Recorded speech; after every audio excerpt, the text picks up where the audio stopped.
All right. Good morning, everyone. Um, Adam here. Excited to bring you guys on our second SLS subscriber briefing. As a reminder, these calls are really meant to be an opportunity for us to share with you things that are going on, but really to speak to anything that you guys want to hear about.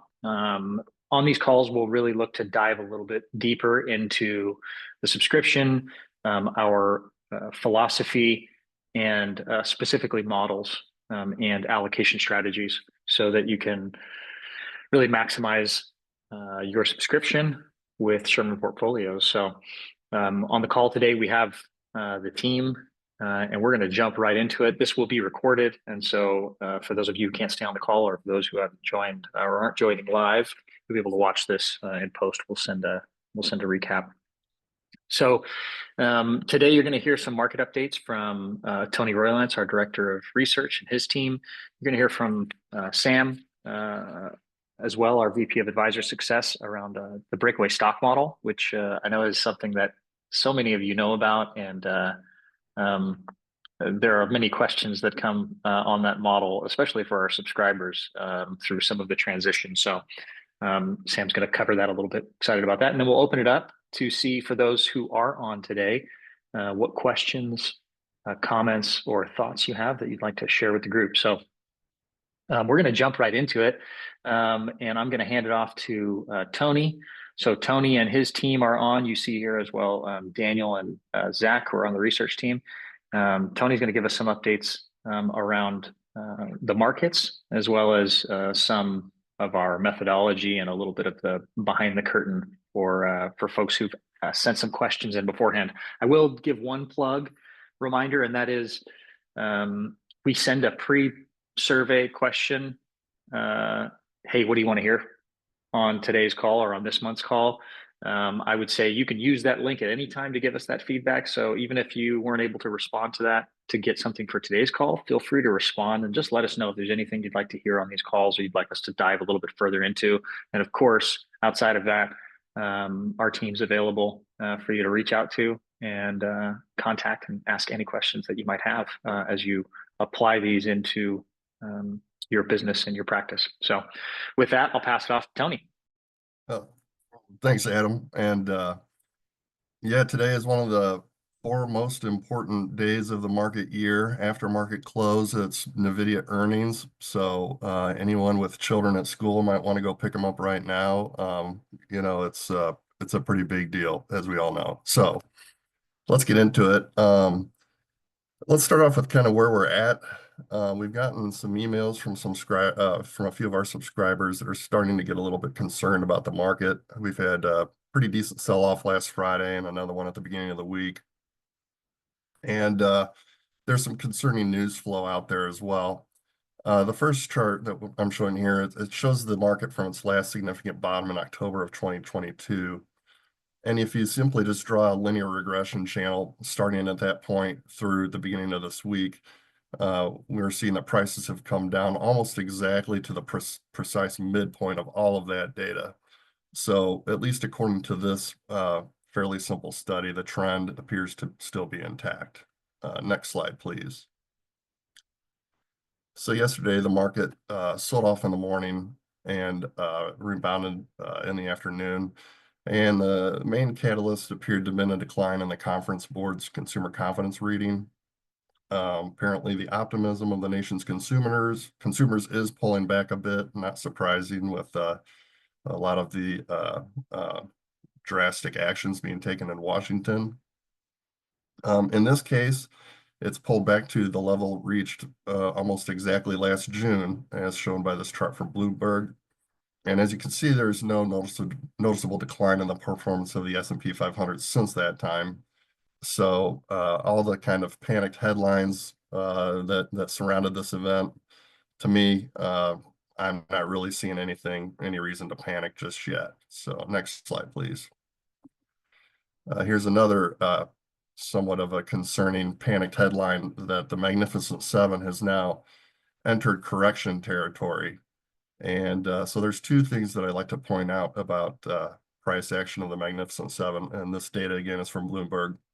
One in general is when the market does start to roll over, it's the recent high momentum names that are going to get taken to the woodshed first. So as we saw yesterday, currently names like Palantir, CrowdStrike, AppLovin, and a lot of the other kind of meme retail favorites, they'll get hit with the selling first, along with similar action in the Mag 7.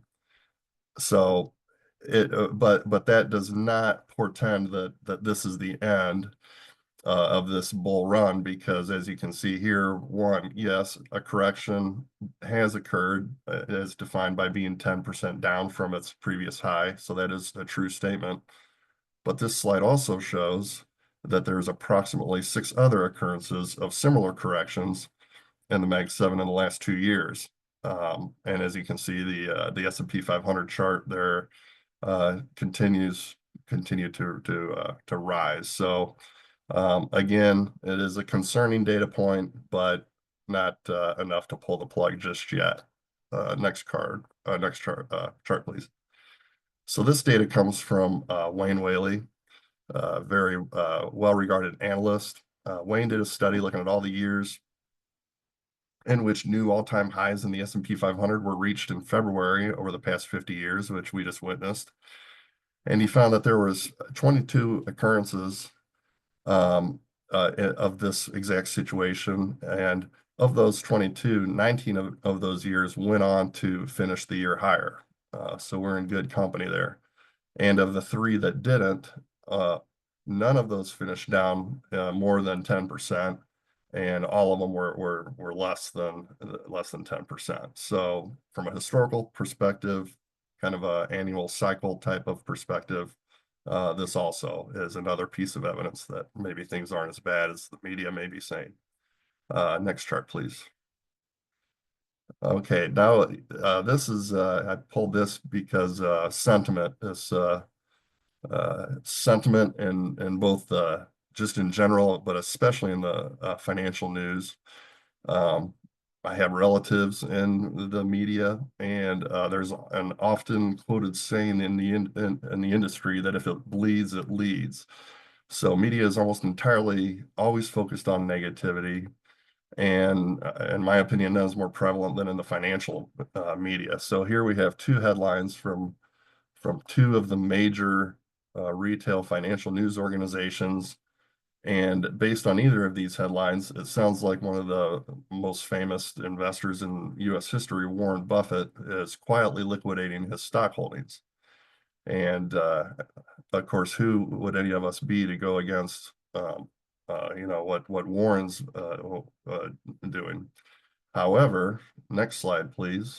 In his annual letter, published just a few days later, he points out specifically that while it is true that he sold some of his marketable equities, overall he still maintains a very high equity position, and that is in no danger of changing anytime soon. Next slide, please. Here's something that we're working on in the lab. Daniel, Zach, and I. We're always working on when we get a little bit of a thought that comes to mind, or an idea, and I've been trying to think of ways to use the IP that we have in novel ways, and so this is one where I just simply took all of the equity market indicators that we already have in our arsenal. So I took the Delta V, the Galactic Shield, the StarPath, StarFlux, and StarFlux LS, and I simply gave them a value of +1 whenever they're positive and 0 when they're negative. And the chart above is the S&P 500. And just a quick visual inspection shows that this may be a compelling guide for showing the current status of the market, either risk on or risk off. And using, in my opinion, it looks like just a +2 -2 rule could be that there's a buy signal whenever the histogram down below moves up 2 positions, and a sell signal when it drops by 2 positions. And using that as a guide, and according to the chart up above, if we would have done that, we would have seen timely exits in the fall of 2018, during COVID, and in 2022, along with attractive entries. Next slide, please. And then I took it back and showed what it did during the Great Financial Crisis. And again, it shows a fairly timely exit. And first would have been around in summer of 2007.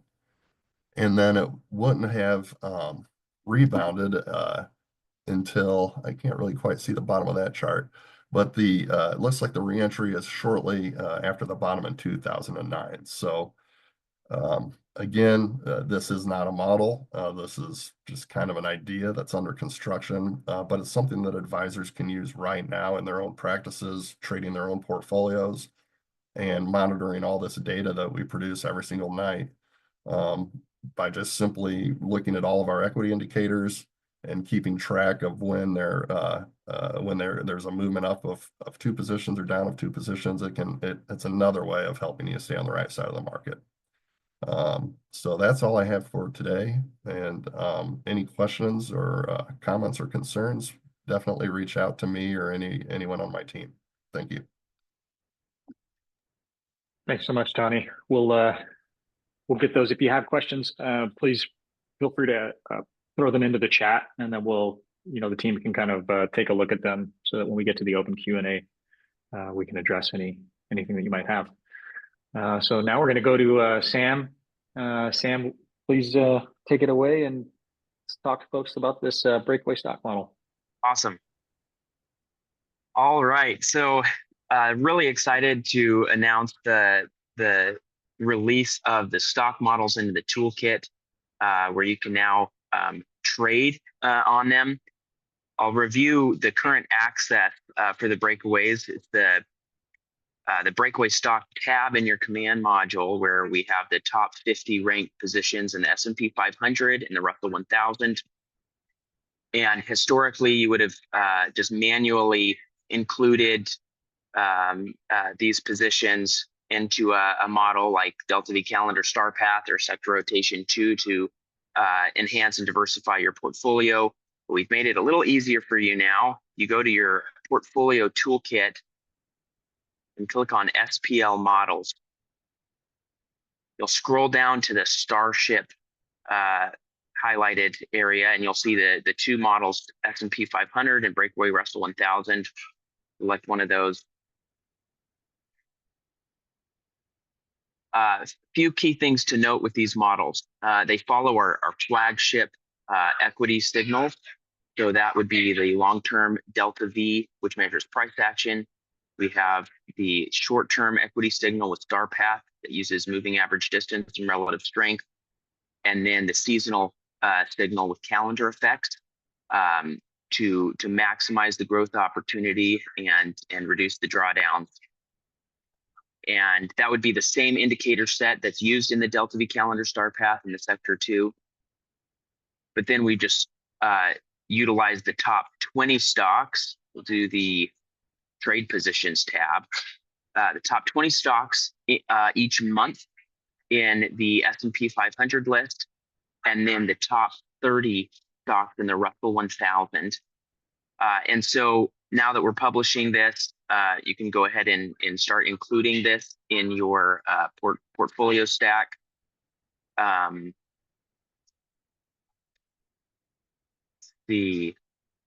Another thing to note in the toolkit is when you load this model, you can visually represent the exit strategy by selecting those 3 primary indicators.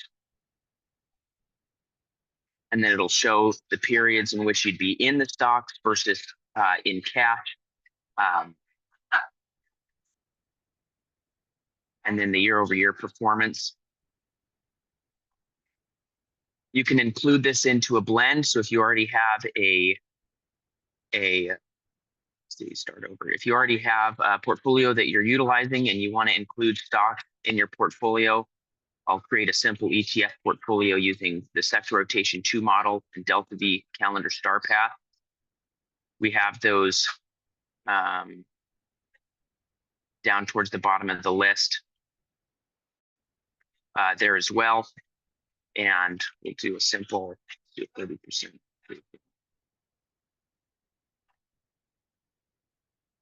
Five.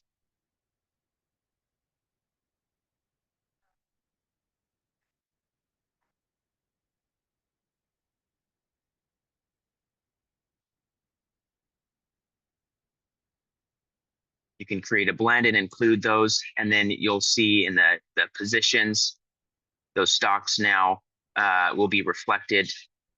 And then if you're not familiar with the trade positions, this has been an updated tool where you can download a CSV now to inform your reallocations, and it includes those tickers in there.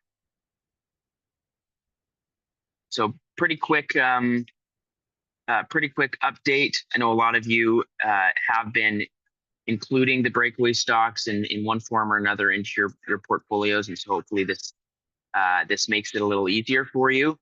And of course, if you have any questions or need help, you're welcome to reach out to me directly, either my email at sam@shermanportfolios.com or give me a call, and I'll help you get these integrated into your portfolios.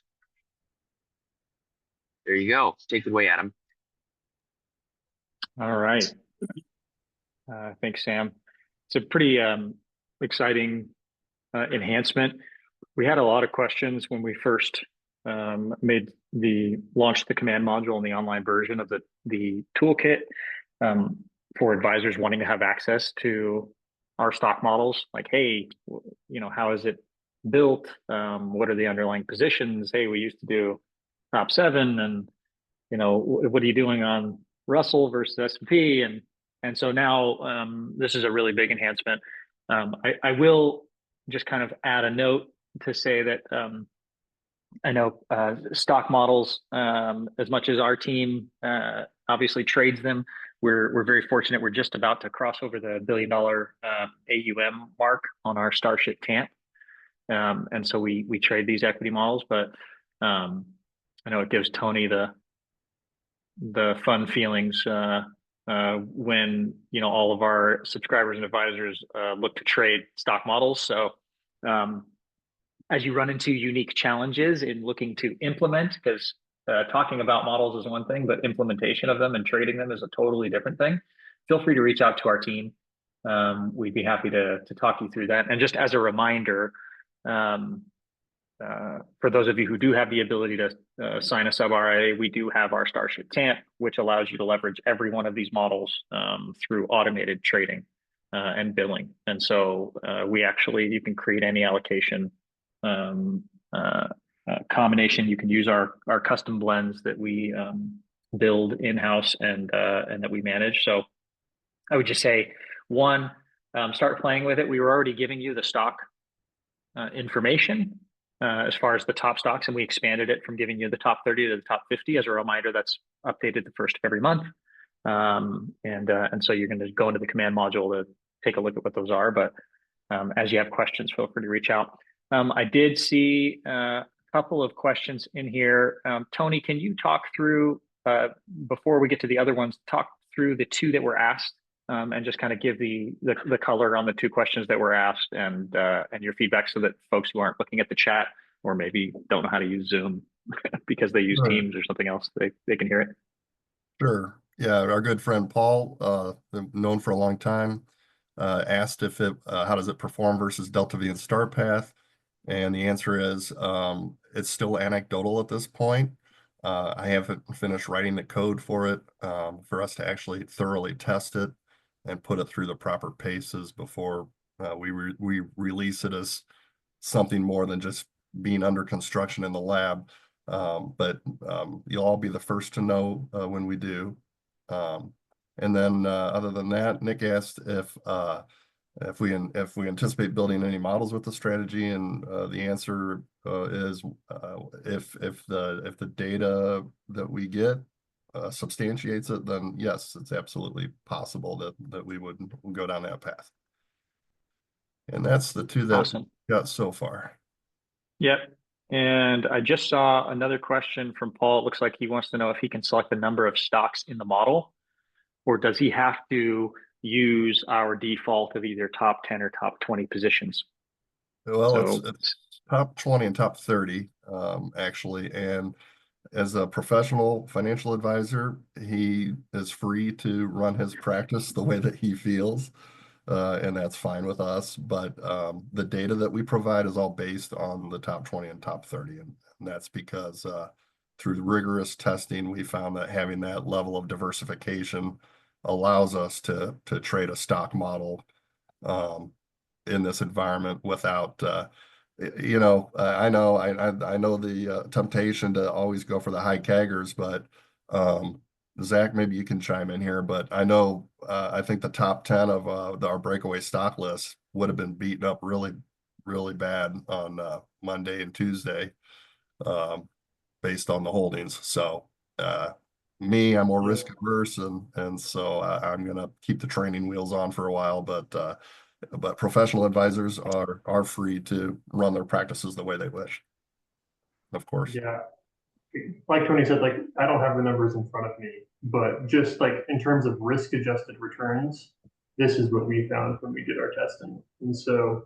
you can do less to possibly get a higher CAGR, but you'll almost always get a much higher drawdown. And so at the end of the day, our goal is to help you guys not have difficult conversations with your clients when they're complaining why their funds are down. So that is why we opted to do it this way. yeah, and I would just as a maybe a color on that. So that's the why we run it the way we run it, right? And now you have the ability in the toolkit as a subscriber to see that we run those top 20 and top 30, because I think there's some speculation from folks on what do we do, how many are we doing. So now you can really see clearly.